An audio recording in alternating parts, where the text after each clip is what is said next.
Afternoon students, हम part 8 Graham शून्यम सुताम बिना, घर शून्य है लड़कियों के बिना पढ़ रहे थे। इसी चैप्टर को आगे कंटिन्यू करेंगे।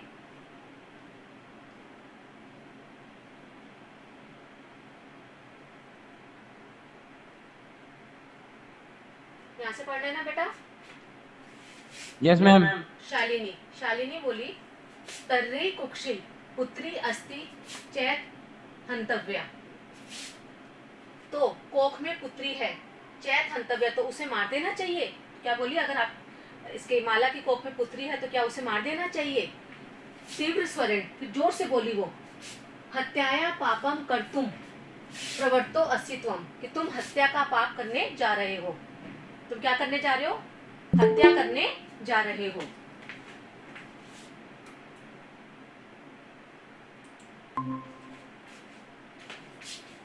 राकेश बोला, ना नहीं, हत्या तो नहीं। अब शालिनी बोली, तर्रे किम अस्ति निर्घणम कृत्यम इदम। तर्रे किम अस्ति, तो क्या है? निर्घणम कृत्यम अस्ति, यह निंदित कार्य। क्योंकि यह क्या काम है? ये तुम जो काम कर रहे हो यह बहुत निंदित कार्य है, बहुत घृणित कार्य है, बुरा काम है। सर्वथा विस्मृतवान अस्माकं जनकः कदापि पुत्री पुत्र्यो विभेदम न कृतवान।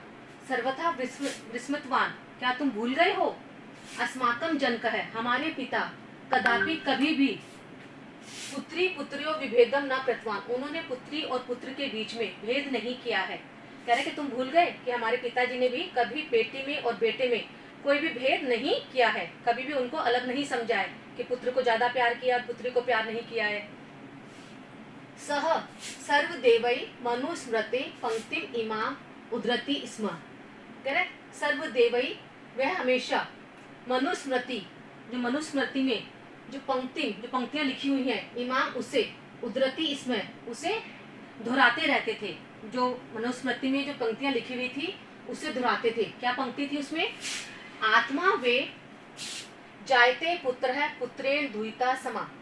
कह रहे आत्मा वे जायते पुत्र, कि आत्मा ही पुत्र है, पुत्रेण दुहिता समा, और पुत्र दुहिता पुत्री के समान है। समा मतलब समान, कि आत्मा ही पुत्र है और पुत्र ही पुत्री के समान है। त्वमपि सायं प्रातः देवी स्तुतिम करोषि, और तुम भी, त्वमपि मतलब तुम भी, सायं प्रातः शाम को और सुबह, देवी स्तुति, देवी की स्तुति करोषि करते हो, कि तुम भी सुबह शाम देवी की स्तुति करते हो, क्योंकि देवी भी एक कन्या है, महिला है ना, स्त्री है। किमर्थम सृष्टे उपाधिना शक्तया तिरस्कारम करोषि। किमर्थम, किस लिए? सृष्टि का उत्पादन वाली शक्ति का तिरस्कारम करोषि, तिरस्कार कर रहे हो। तुम किस लिए सृष्टि का उत्पादन करने वाली शक्ति का तिरस्कार कर रहे हो, अपमान कर रहे हो। तव मनसी यति कुत्सिता व्रति आगता। तव मनसी, तुम्हारे मन में, यति ऐसी, कुत्सिता व्रति, ऐसी जो बुरी सोच है, आगता आ गई है, कि तुम्हारे मन में इतनी बुरी सोच आ गई है। इदम चिंत्यति अहम कुंठिता अस्मि, यह सोचकर, चिंतित मतलब यह सोचकर, अहम मैं, कुंठिता अस्मि मैं बहुत कुंठित हो गई हूँ, मैं बहुत दुखी हो गई हूँ। शालिनी क्या बोले कि तुम्हारे मन में इतनी बुरी सोच आ गई है कि पुत्री को मार देना चाहिए, तो तुम ऐसी बुरी सोच क्यों कर रहे हो? ऐसा सोचकर मैं भी बहुत दुखी हो रही हूँ। तब शिक्षा वृथा, तुम्हारी शिक्षा बिल्कुल व्यर्थ है, क्योंकि शिक्षा में तो नहीं पढ़ाया जाता है कि पुत्री को मार देना चाहिए, पुत्र को ही जीवित रखना चाहिए, तो तुम्हारी शिक्षा व्यर्थ है। अब राकेश बोला, भगिनी वीरम वीरम, कि बहन रुको, अहम स्व अपराधम स्वीकरोमि लज्जिता च अस्मि, कि बहन रुको, अहम स्व अपराधम स्वीकरामी, मैं अपने अपराध को, स्व अपराधम मतलब अपने अपराध को, स्वीकरामी स्वीकार करता हूँ, लज्जिता च अस्मि, मैं बहुत लज्जित हूँ, और मैं बहुत लज्जित हो रहा हूँ, मतलब लज्जा का अनुभव कर रहा हूँ। अद्य प्रवृत्ति कदापि गहिरता इदम कार्यम स्वप्ने अपि न चिंतिष्यामि। अद्य प्रवृत्ति, आज के बाद, कदापि कभी भी, घृतम इदम, ऐसा घृणित जो काम जो मैंने किया है, ऐसा घृणित कार्य काम को स्वप्ने अपि न चिंतयामि, सपने में भी नहीं सोचूंगा। जो मैं ऐसी बुरी सोच में रख रहा हूँ, आगे से मैं आज के बाद ऐसे घृणित काम को, ऐसे जो निंदित काम मैं कर रहा हूँ उसको, उसके बारे में मैं कभी सपने में भी नहीं सोचूंगा। यथैव अंबिका मम हृदयस्य संपूर्ण स्नेहस्य अधिकारिणी अस्ति।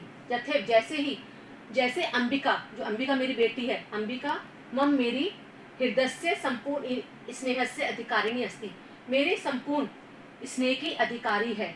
तथैव वैसे ही आगंता शिशु, आने वाला शिशु, अभी भी स्नेह अधिकारी भविष्यति। पुत्र भवतु पुत्री वा, तथा वैसे ही आगंता आने वाला शिशु, जो शिशु होगा, आने वाला जो बच्चा होगा, अभी भी स्नेह अधिकारी, स्नेह का अधिकारी भविष्यति होगा। जो आने वाला बच्चा होगा वो भी मेरे प्यार का उतना ही स्नेह का अधिकारी होगा जितनी अंबिका जो मेरी पुत्री है वो स्नेह की अधिकारी है।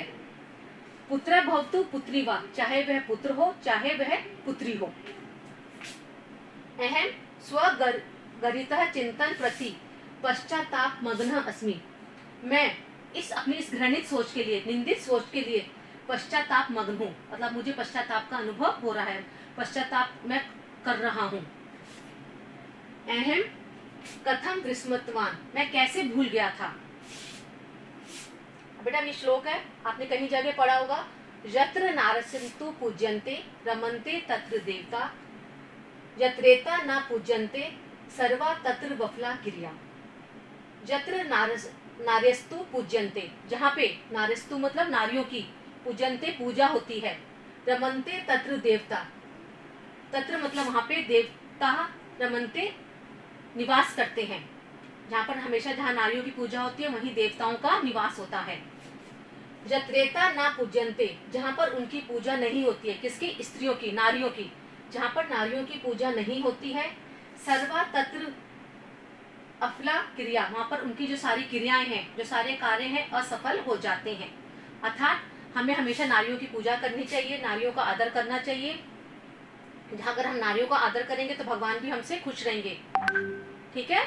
और जहाँ पर नारियों की पूजा नहीं होती है वहाँ पर हमारी जो सारी क्रियाएं हैं, सारे कार्य हैं, असफल हो जाते हैं। अर्थात हमें हमेशा नारी की इज्जत, आपके घर में भी जो नारी हैं, जैसे बहनें हैं, आपके मम्मी हैं, चाची हैं, आपके घर में कोई भी नारी है, चाहे बड़ा हो चाहे छोटा हो, बहन हो छोटी, स्कूल में टीचर्स हैं, बाई वगैरह होती है, हमें सबकी हमेशा इज्जत करनी चाहिए, उनकी रक्षा करनी चाहिए, उनसे प्यार से बातें करनी चाहिए, ठीक है बेटा। Yes ma'am. आगे श्लोक का समझ में, जहाँ नारियों की पूजा होती है वहीं देवताओं का निवास होता है, जहाँ नारियों की पूजा नहीं होती है वहां पर हमारे सभी कार्य असफल हो जाते हैं, ठीक है। Yes ma'am. अथवा पितुः 10 गुणा माते इति, अथवा माता जो है पिता से 10 गुना श्रेष्ठ होती है, क्योंकि माता का क्या होता है, माता को सारे कार्य करने होते हैं, माता पिता से भी श्रेष्ठ होती है। कितने गुना? 10 गुना। स्वया सन्मार्ग प्रदिष्ट भगिनी, अब बोला कि भगिनी की बहन, तुमने मुझे सन्मार्ग, अच्छा रास्ता दिखाया है। कनिष्ठा अपि त्वं मम गुरु असि, कनिष्ठा अपि मतलब तुम छोटे होते हुए भी तुम मम मेरी गुरु असी, गुरु हो, कि तुम मेरी छोटी बहन हो फिर भी तुम मेरी कौन हो? गुरु हो, क्योंकि तुमने मुझे सही मार्ग दिखाया है। शालिनी बोली, अलम पश्चातापेन, अब पश्चाताप मत करो, अब दुखी मत हो। तो मन से अंधकार है अपगतः, तब तुम्हारे मन से अंधकार अपगत, अंधकार दूर हो गया है। प्रसन्नताया विषो अयम, यह प्रसन्नता का विषय है कि तुम्हारे मन में जो भी जो गलत सोच आई थी अब वह दूर हो गई है, तो यह प्रसन्नता का विषय है। भातृजाय, भाभी, आगच्छ आओ, सर्व चिंता त्यज, आगंतु शिशु स्वागताय च सन्नद्धा भव। अब बोली, भाभी को बुला रही है वो अपनी कि भाभी आओ, सर्व चिंता त्यज, सारी चिंताएं छोड़ दो, आगंतु शिशु, आने वाला जो शिशु है, स्वागताय, उसकी तैयारी, स्वागत के लिए, सन्नद्धा भव, तुम तैयार हो जाओ। जो आने वाला जो शिशु है उसकी स्वागत के लिए तुम अब तैयारी शुरू कर दो। भ्रातः तुम अपनी प्रतिज्ञा करो, कि भाई तुम भी प्रतिज्ञा करो, कन्याया रक्षणे कि कन्या की रक्षा में, तस्या पाठने उसके पढ़ने में, दच्चित्तः स्थितासि तुम दृढ़ निश्चय ही रहोगे। कि अपने भाई को भी कह रही है कि तुम प्रतिज्ञा करो कि कन्या की रक्षा में और उसको पढ़ाने में तुम दृढ़ निश्चयी होगे, कि तुम उसको अच्छी तरह उसकी रक्षा करोगे, उसको बहुत पढ़ाओगे। उसके लिए अपना निश्चय कर लो कि मैं अगर बेटी हुई तो मैं उसको बहुत पढ़ाऊंगा और उसकी रक्षा करूंगा। पुत्री रक्ष पुत्रिम पाठ्य। आजकल सरकार भी कह रही है ना कि बेटी बचाओ बेटी पढ़ाओ। तो क्या है? पुत्री रक्ष पुत्रिम पाठ्य, कि बेटी बचाओ और बेटी पढ़ाओ। इति सरकारस्य घोषणे तदेव सार्थिका भविष्यति। तभी सरकार की यह घोषणा सार्थक होगी।